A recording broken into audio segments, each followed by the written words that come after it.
నమస్కారం. శ్రేణిలయం కార్యక్రమానికి స్వాగతం.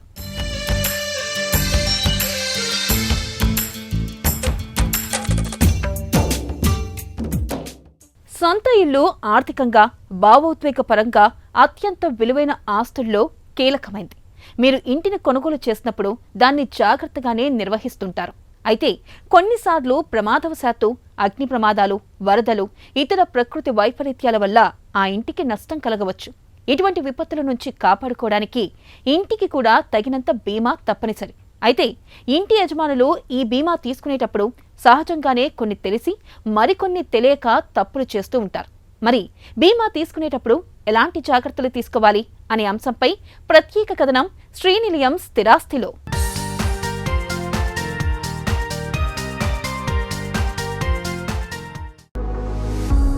ఇంటికి నష్టం జరిగినప్పుడు తక్కువ స్థాయిలోనే జరుగుతుందని ఊహించుకుని చాలామంది బీమా తీసుకునేటప్పుడు తక్కువ కవరేజీ గల పాలసీ తీసుకుంటారు. చౌకైన పాలసీలు పరిమిత కవరేజీతో పాటు క్లిష్టమైన నష్టాలను మినహాయించవచ్చు. కానీ ఏదైనా ప్రమాదం జరిగిన తర్వాత ఇంటిని మరమ్మతు చేసే ఖర్చులు చూసినప్పుడు ఇంటికి తగినంత కవరేజ్ లేదని చింతించక తప్పదు. దీనివల్ల బీమాకు సంబంధించిన ఉద్దేశం దెబ్బతింటుంది. కాబట్టి కవరేజీ నిర్ణయించే ముందు దెబ్బతిన్న ఇంటిని పూర్తిగా మరమ్మతు చేయడానికి అయ్యే ఖర్చును ఎల్లప్పుడూ నిశితంగా పరిశీలించాలి, లెక్కించాలి. పెరుగుతున్న నిర్మాణ వ్యయాల మధ్య ప్రాథమిక కవరేజ్ మీకు అవసరమైన రక్షణను అందించకపోవచ్చు. కాబట్టి సమగ్ర కవరేజ్ అందించే బీమాను ఎంచుకోండి. సాధారణంగా చాలామంది వర్షాకాలంలో వచ్చే వరద నష్టాన్ని తక్కువగానే అంచనా వేస్తూ ఉంటారు. పైగా వరదల వల్ల నష్టం జరిగితే కవరేజ్ ఉండదని పాలసీలో ఉండొచ్చు. పాలసీలో ఉన్న ఈ మినహాయింపును తేలిగ్గానే తీసుకుంటారు. కానీ సీజన్లో వచ్చిన అధిక వర్షాలకు భారత్లో అనేక నగరాలు, పట్టణాలు సైతం నీట మునిగాయి. అనేక పట్టణాల్లో ఇళ్లకు వరద నీటి వల్ల భారీగానే నష్టం వాటిల్లింది. కాబట్టి పాలసీలో ఉన్న మినహాయింపులను జాగ్రత్తగా చదవాలి. పాలసీలో ఇలాంటి విపత్తుల వల్ల కలిగే నష్టాలపై మినహాయింపులు ఉంటే వరద నష్టాలను కవర్ చేయడానికి యాడ్ ఆన్స్ ఉండొచ్చు. కాబట్టి ఇంటిపై బీమా తీసుకునేటప్పుడు వివిధ నష్టాలను కవర్ చేసే రైడర్స్ను ఎంపిక చేసుకుని సమగ్ర కవరేజీతో చాలామంది ఇంటిని కొనుగోలు చేసేటప్పుడు గృహ బీమా కింద ఆసక్తి ఎక్కువగా చూపుతారు. ఇంటికి ఏదైనా తుఫాన్లు, వరదలు, అగ్ని ప్రమాదాల వంటి వైపరీత్యాలు సంభవించినప్పుడు ఇల్లు పాక్షికంగా లేదా పూర్తిగా పాడవ్వచ్చు. పైగా ఈ పరిణామాల కారణంగా ఇంటిని కొంతకాలం పాటు ఖాళీ చేయాల్సి ఉంటుంది. తద్వారా వేరే ఇంటికి మారినప్పుడు అద్దె చెల్లించాల్సి ఉంటుంది. ఇది కొంత ఆర్థిక భారాన్ని కలిగించొచ్చు. కాబట్టి పాలసీ కొనుగోలు చేసే ముందు అద్దెతో పాటు భోజనం, ఇతర జీవన వ్యయాలను పాలసీ కవర్ చేస్తుందని నిపుణులు చెబుతున్నారు. మరిన్ని విశేషాలు ఇప్పుడు నిపుణుల మాటల్లో తెలుసుకుందాం. ఇప్పుడు దాదాపుగా ప్రతి బ్యాంక్ వాళ్ళు కూడాను లోన్ ఇచ్చేటువంటి సమయంలో వాళ్ళు రెండు రకాలైనటువంటి ఇన్సూరెన్సెస్ని ప్రతిపాదిస్తారు. మొదటిదేమో లైఫ్ ఇన్సూరెన్స్, రెండవది జనరల్ ఇన్సూరెన్స్, అది బిల్డింగ్ సంబంధించినటువంటి ఇన్సూరెన్స్. మనిషికి ఏదైనా ప్రమాదం జరిగి అతను లేని పరిస్థితి కావచ్చు, లేదా అతను డిజేబుల్డ్ అయ్యి లోన్ కట్టలేని పరిస్థితి కావచ్చు. ఇలాంటి సందర్భాల్లో మొత్తం లోన్ అమౌంట్ని క్లోజ్ చేసేసి ఎవరైతే లీగల్ హెయిర్స్ ఉంటారో వాళ్ళకి ఆ ఇంటిని అప్పచెప్పడం కానీ, లేదా అతనే ఉంటే డిజేబుల్డ్ పర్సన్గా ఉన్నప్పుడు అతనికి అప్పచెప్పడం కానీ జరుగుతుంది. అలాగే రెండవదైనటువంటి గృహానికి సంబంధించినటువంటి ఇన్సూరెన్స్, ఇది జనరల్ ఇన్సూరెన్స్ కిందకి వస్తుంది. ఇది వరకు మనకు ప్రభుత్వ రంగ సంస్థ అయినటువంటి యునైటెడ్ ఇన్సూరెన్స్ కంపెనీ వాళ్ళు ఇచ్చేవాళ్ళు. ఇప్పుడు మనకు చాలా కంపెనీలు ఈ ఇన్సూరెన్స్ని ప్రతిపాదిస్తున్నాయి. అయితే ఆయా బ్యాంకుల్లో మీరు రుణం తీసుకునే సందర్భం కావచ్చు, రుణం తీసుకోకపోయిన సందర్భం అయినా కావచ్చు, గృహానికి కూడా మనము ఇన్సూరెన్స్ తీసుకోవాలి. అది ఏ ఏ సందర్భాల్లో ఉపయోగపడుతుంది అంటే, మనకు ఫైర్ యాక్సిడెంట్స్ కావచ్చు, లేదా నేచురల్ కెలామిటీస్ కావచ్చు, అర్త్క్వేక్ కావచ్చు, ఇలా వివిధ సందర్భాల్లో ఆ రుణాన్ని క్లోజ్ చేయడానికి కానీ, లేదా ఇంటిని రిపేర్ చేయించుకోవడానికి కానీ ఈ ఇన్సూరెన్స్ అనేది మనకు ఉపయోగపడుతుంది. ముఖ్యంగా ఏదైతే ఇంట్లో మనకి ఈ ఎలక్ట్రానిక్ పరికరాల ద్వారా జరిగేటువంటి షార్ట్ సర్క్యూట్ వల్ల కావచ్చు, రకరకాలైనటువంటి ప్రకృతికి సంబంధించినటువంటి ఇబ్బందికర పరిస్థితులు వస్తున్నాయి. అలాంటి సందర్భం కావచ్చు, లేదా ఎర్త్క్వేక్ కావచ్చు, ఇలాంటి వాటి వల్ల ఏదైతే మన బిల్డింగ్ కావచ్చు, ఫ్లాట్ కావచ్చు, అది ఇబ్బందికి గురైనప్పుడు ఈ ఇన్సూరెన్స్ వల్ల మనం దాన్ని మళ్ళీ రివైవ్ చేసుకోవడానికి కానీ, లేదా తిరిగి నిర్మించుకోవడానికి కానీ, రిపేర్ చేయించుకోవడానికి కానీ ఈ ఇన్సూరెన్స్ అనేది ఉపయోగపడుతుంది. కొన్ని సందర్భాల్లో బాగా డ్యామేజ్ అయ్యి ఒక 6 మాసాలు మనము ఆ ఇంటిని రిపేర్ చేయించుకోవడానికి వేరే ఇంట్లో ఉండి మనం చేయించుకోవాల్సిన పరిస్థితి వచ్చినప్పుడు కొన్ని పాలసీ కంపెనీలు ఏం చేస్తున్నాయంటే అద్దె కూడా వాళ్ళు భరిస్తున్నారు అనమాట. అంటే 6 మాసాల పాటు మీరు ఇంకొక ఇంట్లో ఉండి ఈ ఇంటిని రిపేర్ చేయించుకోవడానికి కొత్త ఇంట్లో మీరు ఉంటున్న ఇంటికి సంబంధించినటువంటి అద్దెను కూడా ఈ పాలసీ ద్వారా వాళ్ళు మీకు సహాయం చేస్తారు. ఈ ఇబ్బందికర పరిస్థితులు వచ్చినప్పుడు ఈ ఇన్సూరెన్స్ అనేది చాలా ఉపయోగపడుతుంది. ఈ రోజుల్లో మనకి ప్రతి అంశానికి కూడా బీమా అనేది అవసరం అవుతోంది. అలాగే ఈ గృహానికి సంబంధించినటువంటి బీమా కూడా అవసరం. అయితే కొంతకాలం గడిచాక పాలసీ పునరుద్ధరణపై ఆసక్తి చూపరు, మరికొంతమంది మర్చిపోతారు. కానీ ఏదైనా విపత్తు వాటిల్లినప్పుడు దీనివల్ల ఏర్పడే పర్యవసానాలను అనుభవించాల్సి వస్తుంది. అందుకుగాను నష్ట నివారణకు పాలసీని ప్రతి ఏడాది పునరుద్ధరించుకోవడం మేలు. పునరుద్ధరణ సమయాన్ని మర్చిపోకుండా ఉండడానికి రిమైండర్లను సెట్ చేసుకోవాలి. కొంతమంది తమ ఇళ్లను భారీ ఎత్తున పునరుద్ధరిస్తారు.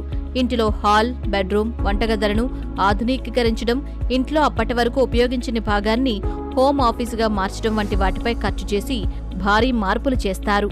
ఇంటిని ఇలా నవీకరించడానికి చాలా ఖర్చవుతుంది. కానీ భవనంపై మాత్రమే బీమా తీసుకుని మిగతా నవీకరణ వ్యయాలను విస్మరిస్తారు. ఇటువంటి సందర్భాల్లో ఏదైనా విపత్తు వాటిల్లితే సహజంగా తక్కువ బీమా మొత్తం లభిస్తుంది. కాబట్టి ఇంటికి మాత్రమే కాకుండా విలువైన వస్తువులను జోడించి ఆధునికీకరణ చేసినప్పుడు మొత్తం ఇంటి విలువకు తగ్గట్లుగా పాలసీ తీసుకోవడం మేలు. చాలామంది తమ ఇంటిలో వస్తువులు, ఎలక్ట్రానిక్స్, ఫర్నిచర్, ఆభరణాలు వంటివి గృహ బీమాలో భాగంగా కవర్ అవుతాయని భావిస్తూ ఉంటారు. వాటిని బీమా పరిధిలో ప్రత్యేకంగా చేర్చడం మర్చిపోతారు. అయితే చాలా బేస్ పాలసీలు ఇటువంటి విలువైన వస్తువులకు కవరేజీని మినహాయిస్తాయి లేదా పరిమితంగా కవర్ చేస్తాయి. కాబట్టి మీ ఇంటిలో ఉన్న విలువైన వస్తువులను అంచనా వేసి వాటిని మీ పాలసీలో చేర్చడం మంచిది. ఆర్ట్ లేదా గ్యాడ్జెట్స్ వంటి అధిక విలువైన వస్తువుల కవరేజీ కోసం ప్రయత్నించండి. మీకు ఇప్పటికే ఒక బీమా కంపెనీ నుంచి కారు, ఆరోగ్య బీమా ఉన్నాయనుకుందాం.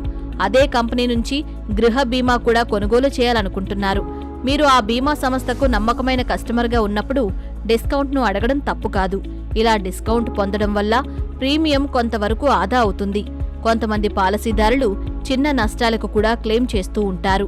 ఇలా చిన్న నష్టాలకు ఎక్కువసార్లు క్లెయిమ్ చేయడం వల్ల పునరుద్ధరణ సమయంలో ప్రీమియం భారీగా పెరుగుతుంది.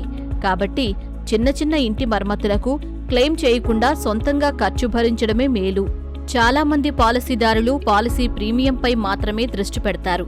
కానీ ఆ బీమా సంస్థ క్లెయిమ్లను ఎంత వేగంగా పరిష్కరిస్తుంది, దాని క్లెయిమ్ సెటిల్మెంట్ రేషియో ఎంతుంది అనే దానిపై దృష్టి పెట్టరు. పేలవమైన క్లెయిమ్ సెటిల్మెంట్ రికార్డుతో పాటు నెమ్మదిగా క్లెయిమ్లను సెటిల్ చేసే కంపెనీ అత్యవసర సమయాల్లో అనవసరమైన ఒత్తిడిని కలుగజేస్తుంది. ఉదాహరణకు, మీ ఇల్లు అగ్ని ప్రమాదం లేదా వరదలో దెబ్బతిన్నట్లయితే త్వరితంగా ఇబ్బంది లేని క్లెయిమ్ ప్రక్రియ చాలా కీలకం. క్లెయిమ్ సెటిల్మెంట్ నిష్పత్తితో పాటు కస్టమర్ రివ్యూలు, కంపెనీ ఆర్థిక స్థితిగతులు కూడా పరిశీలించాలి. తక్కువ ప్రీమియంలో మనకి బీమా దొరికేట్టుగా మనం ప్లాన్ చేస్తూ ఉంటాం. అయితే మీరు గమనించాల్సింది ఏంటంటే, మీరు ఆ ప్రతిపాదిత బ్యాంక్ కావచ్చు లేదా వ్యవస్థ కావచ్చు, మీరు వాళ్ళతో మాట్లాడుతున్నప్పుడు ఏ కాంపోనెంట్స్ అందులో మీకు కవర్ అవుతున్నాయి, దానికి ఎంత మొత్తం అవుతుంది అనేది మీరు క్లారిటీగా తెలుసుకోవాల్సిన అవసరం ఉంటుంది. సో మీరున్న పట్టణం కావచ్చు, ప్రదేశం కావచ్చు, దాన్ని బట్టి అక్కడ ఎలాంటి సమస్యలు ఉత్పన్నమయ్యే అవకాశం ఉంది, ఏ కాంపోనెంట్స్ అందులో మీరు చేర్చుకుంటే మంచిది అనేది ఒకసారి వారితో డిస్కస్ చేసి మీరు ఆ పాలసీని రూపొందించుకోవడం అనేది చాలా అవసరం. అలాగే ఈ పాలసీని చాలా మటుకు బ్యాంకులు కావచ్చు, వ్యవస్థలు కావచ్చు ఏం చేస్తున్నాయంటే లాంగ్ పీరియడ్కే వాళ్ళు ప్లాన్ చేస్తున్నారు. అంటే 10 సంవత్సరాలకు కానీ, 20 సంవత్సరాలకు కానీ, 30 సంవత్సరాలకు కానీ వాళ్ళు ప్లాన్ చేస్తూ ఉంటారు. సో మీకు కూడా అలా లాంగ్ పీరియడ్కి మీరు తీసుకోవడం ద్వారా ఏం జరుగుతుందంటే, ప్రీమియంని ప్రతి సంవత్సరం కట్టేటువంటి వ్యవస్థ ఇబ్బంది ఉండదు. ఎందుకంటే ప్రతి సంవత్సరం పే చేసేటువంటిది అలా పెట్టుకున్నట్లయితే మనం మర్చిపోయే అవకాశం ఉంటుంది. అందువల్ల మన పాలసీ ల్యాప్స్ అయిపోయి మనకు కష్టకాలం వచ్చినప్పుడు ఆ పాలసీ మనకు ఉపయోగకరంగా ఉండని పరిస్థితి వస్తుంది. దేశంలోని కోటి ఇళ్లలో సౌర విద్యుత్ వెలుగులు నింపే లక్ష్యంతో పీఎం సూర్యకర్ ముఫ్త్ బిజ్లీ యోజనను ప్రధానమంత్రి నరేంద్ర మోదీ ప్రారంభించారు. ప్రతి నెల 300 యూనిట్ల వరకు ఉచితంగా అందే పథకం ఇది. విద్యుత్ అధికారుల నుంచి సేకరించిన ప్రాథమిక సమాచారం ప్రకారం ఇళ్లపైన సౌర విద్యుత్ పలకలు ఏర్పాటు చేసుకునేందుకు ఆసక్తి ఉన్న వినియోగదారులకు రాయితీతో కూడిన బ్యాంకు రుణాలు సమకూర్చనున్నారు. దేశంలో ఇళ్ల పైకప్పుల ద్వారా సౌర విద్యుత్ ఉత్పాదన పెంచడానికి అవకాశం ఉన్నందున ఈ పథకంతో గృహ యజమానులకు పలు ప్రయోజనాలు సమకూరే అవకాశాలు ఉన్నాయి. మరి పీఎం సూర్యఘర్ ముఫ్త్ బిజ్లీ యోజన విశేషాలపై ప్రత్యేక కథనం శ్రీనిలయంలో. కేంద్ర ప్రభుత్వం 2024 ఫిబ్రవరిలో పీఎం సూర్యఘర్ ముఫ్తీ బిజిలీ పథకం అందుబాటులోకి తీసుకొచ్చింది. ఇంటిపై సౌర విద్యుత్ ఫలకాలు ఏర్పాటు చేయడం ద్వారా 300 యూనిట్లలోపు ఉచిత విద్యుత్తు అందించడం ఈ పథకం ముఖ్య ఉద్దేశం. 2025 డిసెంబర్ నాటికి ప్రతి కేంద్ర ప్రభుత్వ కార్యాలయం మీద రూఫ్ టాప్ సోలార్ ప్లాంట్లను ఏర్పాటు చేయాలని ప్రభుత్వం లక్ష్యంగా నిర్దేశించుకుంది. ఈ పథకంతో వినియోగదారులకు ఏడాదికి 18,000 రూపాయలు లబ్ధి చేకూరనుంది. సౌర విద్యుత్తును ప్రోత్సహించేందుకు ఈ పథకానికి సంవత్సరానికి 7,50,021 కోట్ల రూపాయల నిధులు కేటాయించారు. 1 కిలోవాట్ సౌర పలకం ద్వారా రోజుకు సగటున 4 యూనిట్ల విద్యుత్ ఉత్పత్తి అవుతుంది. భవిష్యత్తు అవసరాలను దృష్టిలో పెట్టుకుని ఇంటిపై 3 కిలోవాట్ల సామర్థ్యం కలిగిన సౌర ఫలకాలు ఏర్పాటు చేసుకుంటే నెలకు 360 యూనిట్ల విద్యుత్ ఉత్పత్తి అవుతుంది. 3 కిలోవాట్ల సౌర ఫలకాలకు 1,60,000 రూపాయలు ఖర్చవుతాయి. అయితే కేంద్ర ప్రభుత్వం 1 కిలోవాట్కు 18,000 రూపాయలు సబ్సిడీగా ఇస్తుంది. ఈ పథకానికి కేంద్ర ప్రభుత్వం రాయితీపై బ్యాంకు రుణాలు అందిస్తోంది. అంటే ఇది ఒక రకంగా సున్నా పెట్టుబడి అని చెప్పొచ్చు. ఇంటిపై ఉత్పత్తి అయ్యే విద్యుత్తును ఇంటి అవసరాలకు వాడుకోగా మిగిలిన విద్యుత్తును నెట్ మీటరింగ్ ద్వారా ప్రభుత్వానికి విక్రయించవచ్చు. తద్వారా బ్యాంకు రుణం కూడా చెల్లించవచ్చు. ఈ సౌర ఫలకాల జీవితకాలం 25 ఏళ్లు ఉంటుందని నిపుణుల అంచనా. ఈ లెక్కన 3 సంవత్సరాల్లోనే వీటిపై పెట్టిన పెట్టుబడి తిరిగి వెనక్కి వచ్చేస్తుంది. సౌర ఫలకాల మన్నిక ఆధారంగా మిగిలిన కాలమంతా ఉత్పత్తి అయ్యే కరెంటు ఉచితంగానే లభిస్తుంది. 3 కిలోవాట్ల సౌర ఫలకాలతో నెలకు ఉత్పత్తి అయ్యే 360 యూనిట్ల విద్యుత్తులో 200 యూనిట్ల వరకు వాడుకున్న మిగతా 160 యూనిట్ల కరెంటును విద్యుత్ సంస్థ కొనుగోలు చేస్తుంది. ఈ మిగులు విద్యుత్తును నెట్ మీటరింగ్ ద్వారా గ్రిడ్ కు అనుసంధానం చేస్తారు. సౌర విద్యుత్తు ఏర్పాటుతో పర్యావరణ ప్రయోజనాలు ఉన్నాయి. ఆసక్తి ఉన్న వినియోగదారులు pmsuryaghar.com/gov.online లో దరఖాస్తు చేసుకోవచ్చు. ఆంధ్రప్రదేశ్ వ్యాప్తంగా రూఫ్ టాప్ సోలార్ వినియోగాన్ని ప్రోత్సహించేందుకు విశాఖపట్నంలో ఘర్ ఘర్ సోలార్ కార్యక్రమాన్ని ఇటీవల టాటా పవర్ రెన్యూవబుల్స్ ప్రారంభించింది. కేవలం 999 రూపాయల నుంచే ప్రారంభమయ్యే ఈ అఫోర్డబుల్ రూఫ్ టాప్ సిస్టమ్స్ ఏర్పాటు లక్ష్యంగా పెట్టుకుంది. ఇక గృహ యజమానుల కోసం మరింత మెరుగైన లైఫ్ స్టైల్ సొల్యూషన్స్ ఆవిష్కరణలుగా విద్యుత్ కోసం solar battery backup system, solar design spaces ప్రత్యేకంగా రూపకల్పన చేసింది. టాటా పవర్ రెన్యూవబుల్స్ విశాఖపట్నంలో తమ ఫ్లాగ్షిప్ ఘర్ ఘర్ సోలార్ కార్యక్రమాన్ని ఆవిష్కరించింది. అత్యంత నాణ్యమైన, చౌకైన సోలార్ సొల్యూషన్స్ ను అందించడం ద్వారా ఆంధ్రప్రదేశ్ వ్యాప్తంగా రూఫ్ టాప్ సోలార్ వినియోగానికి ఊతమివ్వడం ఈ ప్రోగ్రాం యొక్క లక్ష్యం. రాష్ట్రంలో పండుగ సీజన్ స్కీమును టాటా పవర్ సోలార్ రూఫ్ ప్రవేశపెట్టింది. ముందుగా కేవలం 999 చెల్లించి సోలార్ సిస్టమ్ను ఇంటికి తీసుకెళ్లొచ్చు. సిస్టమ్ వ్యయానికి సంబంధించి 100% రుణాన్ని పొందవచ్చు. ఈ స్కీమ్ కింద సరళతరంగా 60 నెలల వరకు కాల వ్యవధి, వేగవంతమైన ప్రాసెసింగ్ కోసం తక్షణ డిజిటల్ రుణ అప్రూవల్స్, బోనస్ గా రెసిడెన్షియల్ కస్టమర్లందరికీ టాటా ఏఐజీ నుంచి 1 ఏడాది పాటు సోలార్ ఇన్సూరెన్స్ పాలసీ లభిస్తుంది. రూఫ్ టాప్ సోలార్ ప్రొవైడర్ గా సేవలందిస్తున్న Tata Power Renewable Energy Limited భాగమైన టాటా పవర్ సోలార్ రూఫ్ ఈ సమగ్రమైన ప్రయోజనాలను వినియోగదారులకు అందిస్తోంది. ఇందులో తక్కువ కాల వ్యవధి ఆప్షన్లు కూడా అందుబాటులో ఉంటాయని ప్రకటించారు. రెసిడెన్షియల్ కస్టమర్లు మరింత సరళంగా రుణాలు పొందేందుకు వీలు కల్పించేలా కస్టమర్ల సౌకర్యార్థం 15 దిగ్గజ ఆర్థిక సంస్థలతో భాగస్వామ్యం కుదుర్చుకుంది. We are launching Ghar Ghar Solar Yojana, which means each household who can have a rooftop solar should have a rooftop solar. మేము ఘర్ ఘర్ సోలార్ యోజనను ప్రారంభిస్తున్నాం. ఈ పథకం ఉద్దేశం ఏంటంటే రూఫ్ టాప్ సోలార్ ఏర్పాటుకు వీలున్న ప్రతి ఇంటికి ఇది ఏర్పాటు చేయాలి. ఈ కార్యక్రమం మన గౌరవ ప్రధానమంత్రి గారి పీఎం ఘర్ ఘర్ యోజనకు అనుగుణంగా అనుసంధానమైంది. దేశంలో 30 గిగావాట్ల రూఫ్ టాప్ సోలార్ వ్యవస్థ స్థాపన దీని లక్ష్యం. ఇందుకోసం అన్ని విధాలా కృషి చేస్తున్నాం. ఫలవంతమైన ఆర్థిక పథకాలను ప్రవేశపెడుతున్నాం. మా ఈ కొత్త పథకం ప్రకారం ఒక వ్యక్తి కేవలం 999 రూపాయలు చెల్లించి రూఫ్ టాప్ సోలార్ ను ఏర్పాటు చేసుకోవచ్చు. సోలార్ సిస్టమ్ ఏర్పాటు తర్వాత నెలవారీ ఆదా చేసే మొత్తం ఈ వ్యక్తి నెలవారీ ఈఎంఐని చెల్లించేందుకు సరిపోతుంది. ఇలా మేము గ్రీన్ ఎనర్జీని ప్రోత్సహిస్తున్నాం. మన దేశంలో రూఫ్ టాప్ సోలార్ ను మరింతగా విస్తరించాలని కోరుకుంటున్నాం. ఎందుకంటే రూఫ్ టాప్ సోలార్ సామర్థ్యం ఇంకా పూర్తి వినియోగంలోకి రాలేదని మేము గట్టిగా నమ్ముతున్నాం. పీఎం సూర్యఘర్ యోజన కింద సుమారు 15 లక్షల దరఖాస్తులు వచ్చాయి. కానీ నేటిదాకా కేవలం 40,000 రూఫ్ టాప్లే అమర్చుకున్నారు. అయితే సామర్థ్యాన్ని అనుసరించి దాదాపు 50 లక్షల దరఖాస్తులు రావాలని మేము భావిస్తున్నాం. మేడంటే మేడ కాదు, గూడంటే గూడు కాదు. తమిళనాడులోని కోయంబత్తూరు జిల్లా మెట్టుపాలయంలో వంపులు తిరిగిన 2 పడకల గదుల ఇల్లు ప్రత్యేకంగా రూపకల్పన చేశారు. ఈ ఇల్లు చూపులను ఆకర్షిస్తుంది. ఈ ఇంటి ముఖద్వారం గుహలాంటి ద్వారంలోంచి వెళ్ళాలి. ఇంటి లోపల చూస్తే గుండ్రని పైకప్పు కనిపిస్తుంది. చూడడానికి సహజంగా ఉన్న ఇంటి లోపల ప్రశాంతమైన వాతావరణం, విశాలవంతమైన గదులు స్వాగతిస్తాయి. ఈ ఇల్లు పచ్చని చెట్ల మధ్యలో ఉండడంతో ఏ గదికి వెళ్ళినా పచ్చదనం పలకరిస్తుంది. సహజమైన గాలి, వెలుతురు ధారాళంగా ఇంట్లోకి వస్తుంది. మరి ఈ మట్టిల్లు ప్రత్యేకతలు ఏంటో ఇప్పుడు తెలుసుకుందాం.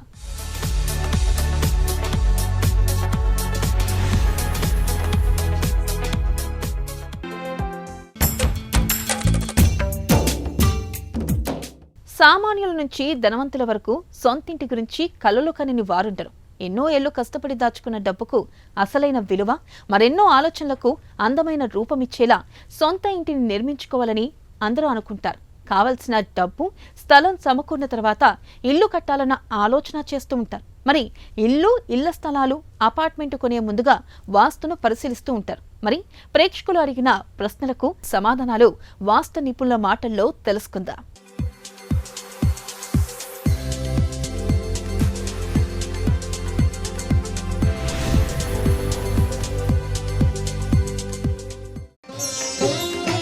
ఇంటి మూలాల్లో ద్వారబంధాలు, ఉపద్వారాలు ఏర్పాటు చేసుకోవచ్చా? సహజ సిద్ధంగా మనం వాస్తు శాస్త్రంలో ముఖ్యంగా నిర్ణయం చేసుకునేటువంటిది ప్రధాన ద్వారం, అదేవిధంగా ఉపద్వారాలు. ఒక ద్వారబంధం నిర్ణయించేటప్పుడు గృహగణితం చెయ్యాలి వాస్తురీత్యా. ఇది అందరికీ అవేర్నెస్ ఉంది. ఈ గృహగణితం చేసినప్పుడు తూర్పు రాజవీధి తీసుకున్నాం. ఇది తూర్పు రాజవీధి తీసుకున్నాం. ఈ తూర్పు రాజవీధి పెట్టినప్పుడు మధ్యలో ద్వారబంధం పెట్టాలా అంటే తూర్పు ఉచ్చస్థానము. తూర్పు ఉచ్చస్థానంలో మనం ధ్వజాయమే తీసుకొని ఆ యొక్క ప్రధాన ద్వారం ఇక్కడ పెట్టామనుకోండి. ఇక్కడ కిచెన్ ఇక్కడ వరకు చేసినప్పుడు, ఇది హాలు చేసినప్పుడు మనం చాలా జాగ్రత్తగా అబ్జర్వ్ చేయాలి. ఎందుకు ఇదంతా చెప్తున్నామంటే ఈ హాలుకి ఇది ఆగ్నేయం అవుతోంది. ఇలా పెట్టవచ్చా? చాలామందికి సందేహం. అంటే మనకి అందరికీ తెలిసినట్టుగానే ఉచ్చస్థానాలు అనేటువంటివి తూర్పు రాజవీధికి తూర్పు ఈశాన్యం, అదేవిధంగా తూర్పు, ఈ 2 ఉచ్చస్థానాలే ఉన్నాయి. ఈ ఉచ్చస్థానాల్లో కూడా ఆయం కట్టినప్పుడు మనం ప్రధాన ద్వారం అనేటువంటిది ఇక్కడ పెట్టినప్పుడు ఈ యొక్క హాలుకి ఇది ఆగ్నేయం అవుతుంది, తూర్పు ఆగ్నేయం అవుతుంది. తూర్పు ఆగ్నేయం ఏంటి? అధమస్థానం, ఉచ్చస్థానం కాదు. కాబట్టి ఇక్కడ ద్వారబంధం పెట్టవచ్చా? ఇదొక సందేహం. ఇక్కడ ద్వారబంధం పెట్టినప్పుడు కంపల్సరీగా మనం కిచెను, అదేవిధంగా డ్రాయింగు, దాని తర్వాత హాలు, ఇలా 3 రూములు తీసుకోవాల్సిందే. ఇక వేరే ఆప్షన్ లేదు. ఇలా పెట్టినప్పుడు మాత్రమే మధ్యద్వారబంధము అనేటువంటిది పెట్టుకోవాలి. ఇలా మధ్యద్వారం పెట్టినప్పుడు కంపల్సరీగా ఈ యొక్క ద్వారబంధానికి ఇక్కడ ఇంకొక ద్వారబంధం కానీ విండో కానీ తప్పనిసరిగా ఉండాలి. దీన్నే మానసూత్రము అంటారు. ఈ మానసూత్రం మెయింటైన్ చేయకుండా ఇల్లు కట్టకూడదు. మొట్టమొదటి పాయింట్. 2 కళ్ళలాగా 2 విండోస్ ఉండాలి. చాలామందికి తెలియక ఇది నార్త్ కాంపౌండ్, నార్త్ హౌస్కి వాల్ అనుకున్నాం అనుకోండి, ఇమీడియట్గా ఈశాన్యంలో మంచిది కదా అని చెప్పేసి ద్వారబంధం పెట్టేస్తున్నారు. దీని అర్థం ఏంటంటే ఇది మూలల్లో ఎప్పుడు ద్వారబంధాలు పెట్టకూడదు. ఇది చాలా గుర్తుపెట్టుకోవాల్సినటువంటి విషయం. ఎప్పుడూ కూడా ఉచ్చస్థానంలో అంటే తూర్పు జోన్లో మనం ఇక్కడ నుండి గర్భం లెక్క కట్టుకున్నప్పుడు ప్రతి 22 డిగ్రీలకి ఒక్కొక్క డైరెక్షన్ తీసుకున్నప్పుడు ఇది ఎక్కడైతే ఈస్ట్ వస్తుందో ఆ ఈస్ట్ మిడ్ చూసుకొని అక్కడ ప్రధాన ద్వారం మధ్య చూసుకొని అలైన్మెంట్ ఎగ్జాక్ట్గా చూసుకొని మనం ఆ యొక్క ప్రధాన ద్వారం ప్లేస్మెంట్ అనేటువంటిది చెయ్యాలి. దీనిలో ఎలాంటి డీవియేషన్ ఉండకూడదు. ఎప్పుడూ కూడా ఇలా మూలలు అనేటువంటివి పెడితే మూలలు అధమం కాబట్టి దీనివల్ల మనకి ఎలాంటి లాభము ఉండదు, మనకి ఆ ఇంట్లో గృహబలము అనేటువంటిది ఉండదు. అందుకే ఉచ్చస్థానాల నిర్ణయం తర్వాత కొంత గ్యాప్ ఇచ్చి, అంటే కొంత వాలు పెట్టి మాత్రమే మనం ఉపద్వారాలు పెట్టుకుంటాం. అంటే ఇప్పుడు ఉత్తర ఈశాన్యంలో కూడా మనం ద్వారబంధం పెట్టుకున్నాం అనుకోండి, ఇక్కడ ఒక 9 అంగుళాలు మనం ఒక పిల్లాగా తీసుకొని దాని పక్కన ఉపద్వారం పెట్టుకుంటాం. అదేవిధంగా ఇక్కడ కూడా విండో పెట్టుకొని దాని పక్కన తూర్పు ఈశాన్యంలో ద్వారబంధం పెట్టుకున్నాం. ఇదంతా ఎందుకు చెప్తున్నామంటే మూలలు అనేటువంటిది అధమం, పొరపాటున కూడా ఉపద్వారాలు కానీ ప్రధాన ద్వారాలు కానీ రాకూడదు.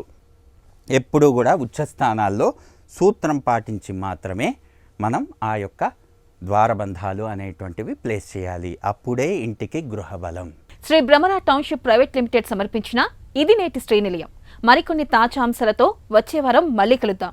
అంతవరకు సెలవు, నమస్తే.